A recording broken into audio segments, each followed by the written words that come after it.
केंद्रीय बजट 2026 को लेकर सहारनपुर के प्रभारी मंत्री सुनील कुमार शर्मा ने आज सर्किट हाउस में प्रेस वार्ता कर पत्रकारों को बजट की मुख्य विशेषताओं के बारे में जानकारी दी। मंत्री ने इसे प्रधानमंत्री नरेंद्र मोदी के विकसित भारत का बजट बताया और कहा कि ये सभी वर्गों के विकास को ध्यान में रखकर तैयार किया गया है।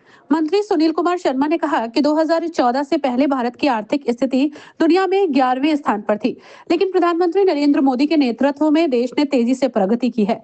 आज भारत विश्व की चौथी सबसे बड़ी इकोनॉमी बन चुका है और उन्होंने विश्वास जताया कि आगामी वर्षों में ये दुनिया की तीसरी सबसे बड़ी अर्थव्यवस्था बन जाएगा।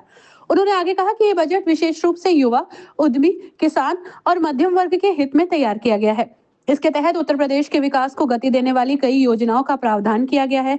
मंत्री ने यह भी बताया कि इस बजट में निवेश और रोजगार सृजन को बढ़ावा देने वाली परियोजनाओं पर विशेष ध्यान दिया गया है। प्रेस वार्ता के दौरान मंत्री ने स्थानीय पत्रकारों से संवाद किया और उनकी ओर से पूछे गए सवालों का भी संतोषजनक उत्तर दिया। उन्होंने कहा कि केंद्र सरकार की सभी नीतियां विकास और नागरिक कल्याण को केंद्र में रखकर बनाई जा रही हैं। सहारनपुर में केंद्रीय बजट के महत्व पर बोलते हुए मंत्री ने कहा कि इस बजट के माध्यम से राज्य के छोटे और मध्यम उद्यमियों को नए अवसर मिलेंगे। बजट की मुख्य रूपरेखा और लाभकारी पहलुओं की जानकारी देने के बाद मंत्री ने मीडिया से कहा कि उत्तर प्रदेश में केंद्र और राज्य सरकार के सहयोग से विकास की कई परियोजनाओं को गति मिलेगी और ये बजट उन सभी योजनाओं का मार्गदर्शन बनेगा। विश्व के सबसे लोकप्रिय नेता आदरणीय श्री नरेंद्र मोदी जी के मार्गदर्शन में भारत की वित्त मंत्री श्रीमती निर्मला सीतारमण जी द्वारा प्रस्तुत केंद्रीय बजट 2026-27 के संबंध में ये पत्रकार वार्ता आयोजित की गई है। इसमें मेरे साथ हमारे संगठन के माननीय दोनों अध्यक्षगण, सभी विधायकगण और हमारे जनप्रतिनिधि और पार्टी के कार्यकर्ता यहाँ उपस्थित हैं। आप सभी से अच्छी तरह परिचित हैं।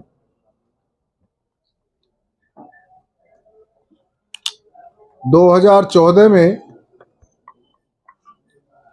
एनडीए की सरकार बनी माननीय मोदी जी के नेतृत्व में, और जब भारतीय जनता पार्टी के नेतृत्व में सरकार बनी थी उस वक्त जो देश के हालात थे वह सर्वविदित थे। आर्थिक रूप से भारत विश्व में 11वें पायदान पर था। सामरिक रूप से भी हमारी स्थिति कमजोर थी और छोटे छोटे मुल्क भी हमको आंख दिखा रहे थे। देश के यशस्वी प्रधानमंत्री माननीय नरेंद्र मोदी जी के नेतृत्व में इन पिछले 2 कार्यकाल और ये 11वां वर्ष चल रहा है, इसमें देश ने जो तरक्की की है उसका परिणाम है कि जो भारत 11वें स्थान पर था आज तीसरे स्थान पर पहुंचने में के लिए बिल्कुल स्थिति में है, चौथे पायदान पर पहुंच चुका। इतना ही नहीं, 25 करोड़ नागरिक गरीबी की रेखा से बाहर आए। यह उनके कुशल नेतृत्व, कुशल प्रबंधन, स्पष्ट नीति और साफ नियत का परिणाम है कि आज पूरा देश, आप सब लोगों ने देखा कि जो हमको आंखें दिखा रहे थे वो आंखें झुका करके हमसे ट्रेड डील करने पर मजबूर हुए। ट्रेड डील हमारी शर्तों पर हुई। यूरोपियन यूनियन के द्वारा ट्रेड डील हुई। इनसे भी भारत को बहुत आगे, हमको इन्वेस्टमेंट भी आएगा, रोजगार भी मिलेगा, हमारा एक्सपोर्ट भी बढ़ेगा और आर्थिक रूप से बहुत मजबूती देश को मिलने वाली है। मैं 2026-27 का जो हमारा बजट है उसमें रिफॉर्म और रियोट्रोरिक यानी कि मार्गदर्शक सिद्धांत के तहत सरकार ने देश की संभावना को प्रदर्शन में बदलने के लिए 3 पवित्र कर्तव्य तय किए। पहला कर्तव्य है उत्पादकता और बढ़ाकर आर्थिक विकास को तेज और टिकाऊ बनाना। दूसरा कर्तव्य है जनता की आकांक्षाओं को पूरा करना, उन्हें समृद्धि का मजबूत भागीदार बनाना। तीसरा कर्तव्य है सबका साथ सबका विकास के विजन को साकार करना, ताकि हर क्षेत्र और समुदाय को अवसर मिल सके। इसके लिए सरकार ने जो योजनाएं बनाई हैं उसके विषय में मैं बताना चाहता हूं कि उत्तर प्रदेश को इसमें विशेष रूप से बहुत प्रोत्साहन दिया गया है। उत्तर प्रदेश के लिए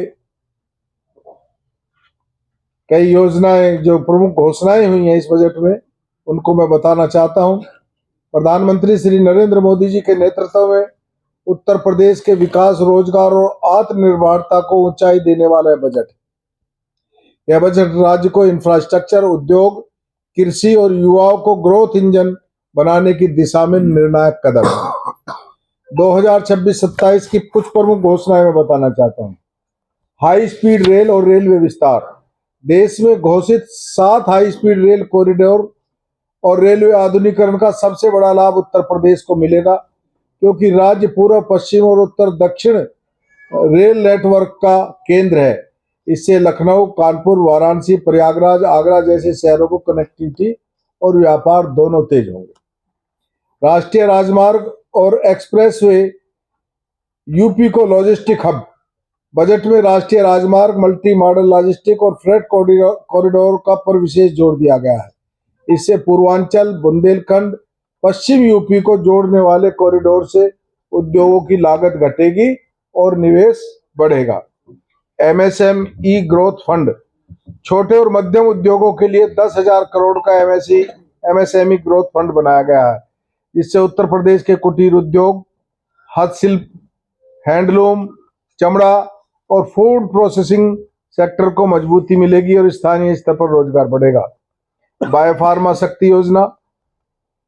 10,000 करोड़ की बायोफार्मा शक्ति योजना से उत्तर प्रदेश में फार्मा और मेडिकल डिवाइस मैन्युफैक्चरिंग को बढ़ावा मिलेगा, जिससे राज्य हेल्थ केयर और मेडिकल इनोवेशन का बड़ा केंद्र बन सकेगा। पूर्वांचल, बुंदेलखंड को विकास की मुख्यधारा में लाने वाला बजट। केंद्रीय बजट 2026-27 में पिछड़े और आकांक्षी जिलों पर विशेष फोकस रखा गया है, जिससे पूर्वांचल और बुंदेलखंड को बुनियादी ढांचा, निवेश और रोजगार के नए अवसर पैदा होंगे। कृषि में एआई तकनीकी। भारत विस्तार एआई प्लेटफॉर्म के माध्यम से किसानों को फसल, मौसम और बाजार की जानकारी मिलेगी, जिससे उत्तर प्रदेश के किसानों की उत्पादकता और आय दोनों बढ़ेगी। नेशनल वाटरवे पर जहाजों के रखरखाव और परिचालन क्षमता को बढ़ाने के लिए वाराणसी में समर्पित inland waterway ship repair ecosystem को स्थापित होगी, जिससे प्रदेश में रोजगार के अवसर पैदा होंगे। 36 जीवन रक्षक दवाओं पर शुल्क छूट। कैंसर और गंभीर बीमारियों में उपयोग में होने वाली 36 जीवन रक्षक दवाओं को सीमा शुल्क से छूट दी जाएगी, जिससे उत्तर प्रदेश के लाखों परिवारों के इलाज का खर्च कम होगा। हर जिले में गर्ल्स हॉस्टल। बालिकाओं की उच्च शिक्षा को बढ़ावा देने के लिए हर जिले में गर्ल्स हॉस्टल की घोषणा की गई है, जिससे उत्तर प्रदेश की बेटियों को सुरक्षित आवास और बेहतर शैक्षणिक अवसर मिलेगा। युवा और नई टेक्नोलॉजी। 15,000 स्कूलों और 500 कॉलेजों में एनिमेशन, गेमिंग और वीएफएक्स लैब स्थापित होंगी, जिससे उत्तर प्रदेश के युवा भविष्य की तकनीकी नौकरियों के लिए तैयार होंगे। पर्यटन और रोजगार। 10,000 टूर गाइड को प्रशिक्षण देने की योजना से काशी, अयोध्या, मथुरा, प्रयागराज जैसे धार्मिक पर्यटन केंद्रों में रोजगार और पर्यटन दोनों को बढ़ावा मिलेगा।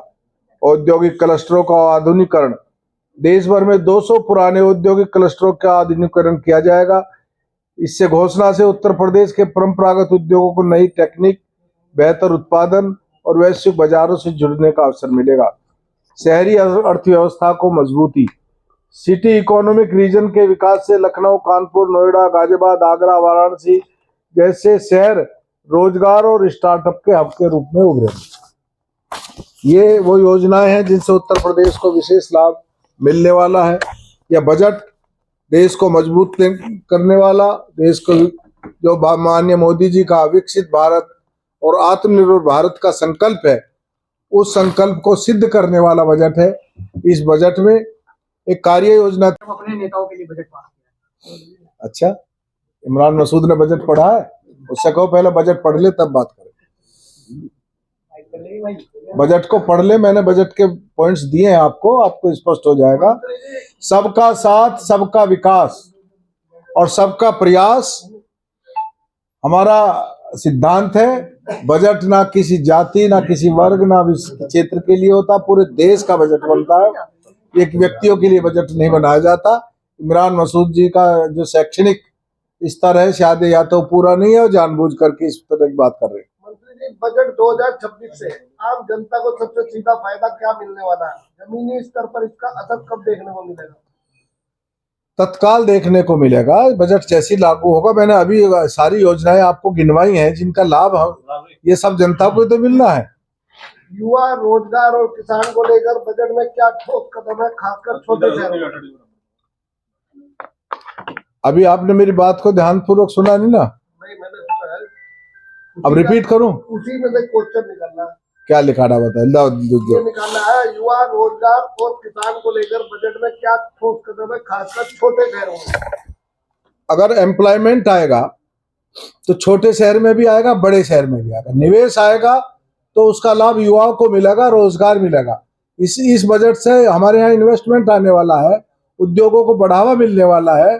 तो वो रोजगारों को, जब रोजगार के साधन विकसित होंगे तो युवाओं को उसका लाभ मिलेगा। हमें फील्ड में किसानों ने कहा कि इसका सीधा फायदा मिलना चाहिए था, हमें इसका फायदा नहीं मिला, किसान का कहना ही है।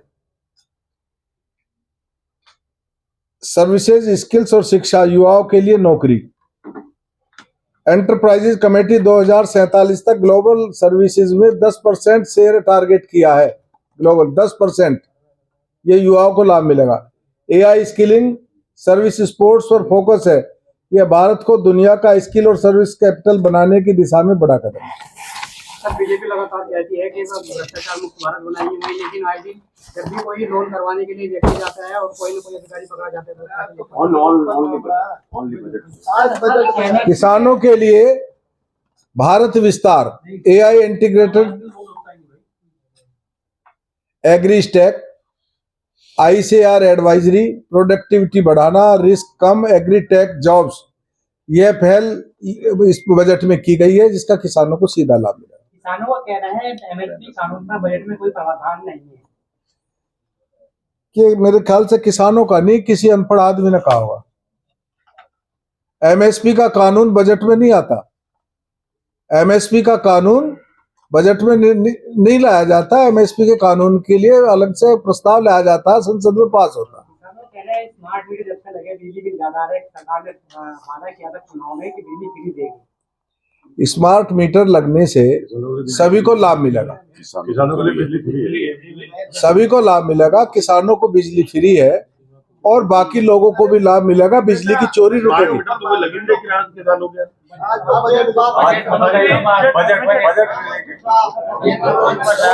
क्या खासियत है? कुछ खास नहीं जिससे जनता को लाभ हो।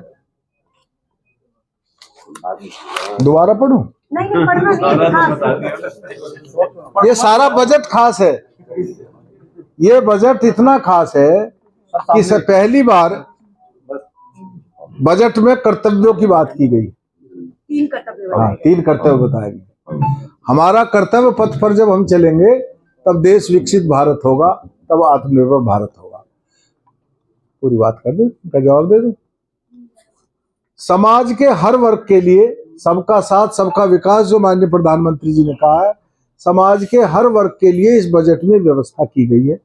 किसान हो, नौजवान हो, व्यापारी हो, उद्यमी हो, कोई भी हो, सबके लिए अलग अलग पृथक पृथक व्यवस्थाएं की गई हैं और जिससे सबको लाभ मिले। दवाइयों पे आपने कहा कि बजट जो है ऐसे गए हैं और जो बजट बढ़िया बनाया गया दवाइयों के ऊपर। जब सहारनपुर जैसे शहर में चिकित्सक ही नहीं है, हार्ट का चिकित्सक नहीं है, यहाँ पे न्यूरो का नहीं है, उसके लिए फिर वो क्या था? अब हम बताते हैं। ये आप ठीक कह रहे हैं, एक समस्या है, लेकिन इससे ये समस्या चिकित्सक तो जब ही हो मिलेगा ना जब वो पढ़ करके डॉक्टर आएंगे। अब 1 district 1 medical college Uttar Pradesh सरकार बना रही है। हमने गुणात्मक वृद्धि की है एमबीबीएस की सीटों में। अब जब ये लोग डॉक्टर पढ़ करके आएंगे तब डॉक्टर मिलेंगे। जब डॉक्टर्स की सीट कम थी, पिछली सरकारों ने इस पर ध्यान ही नहीं दिया, जिस कारण से हमारे पास जनसंख्या की तुलना में उतने डॉक्टर नहीं है, ये सच्चाई है। तो उस कमी को दूर करने के लिए भारत सरकार और उत्तर प्रदेश सरकार लगातार कार्य कर रही है और हमारे माननीय मुख्यमंत्री श्री योगी आदित्यनाथ जी के नेतृत्व में, उनके निर्णयों में है कि हर जिले में एक मेडिकल कॉलेज होगा और उसकी तरफ हम बढ़ रहे हैं। लगभग काफी जिलों में बना चुके हैं, बहुत कम बचे। अभी जब ये डॉक्टर आएंगे पढ़ करके तो डॉक्टरों की संख्या बढ़ेगी। कितने वर्षों का इंतजार करना होगा जनता को सर काहे का? डॉक्टरों का? अरे मैं बता रहे ना, हर जिले में मेडिकल कॉलेज खोल रहे हैं। प्राइवेट सेवाएं दे रही है गवर्नमेंट, विद्युत जो है प्राइवेट सेवाओं में आ चुकी है, क्या आ गई? नहीं आ सकती? आ गई कंपनी आ चुकी है तो स्मार्ट मीटर अरे स्मार्ट मीटर मैं पूछ रहा हूँ कि आप कि मैं प्राइवेट सेवा में आ गई क्या बिजली? आपके पास आ गई हो तो मुझे पता नहीं, अभी तक तो मेरी जानकारी में काम चल रहा है पूरा बजट पर। एक मिनट, आप बिजली प्राइवेट सेक्टर में हो गई हैं? सर काम आप गलत सवाल क्यों पूछ रहे हो? स्मार्ट मीटर जो है प्राइवेट कंपनी स्मार्ट मीटर और कौन लगाएगा? स्मार्ट मीटर बाजार में बनते हैं ना, बाजार से खरीदेंगे कंपनी। ठीक, कौन सा काम ऐसा है जिसे प्राइवेट कंपनी नहीं करती? सड़क प्राइवेट कंपनी नहीं बनाती। आपका मकान बनता है तो ठेकेदार नहीं बनाता, तो उसका हो गया क्या?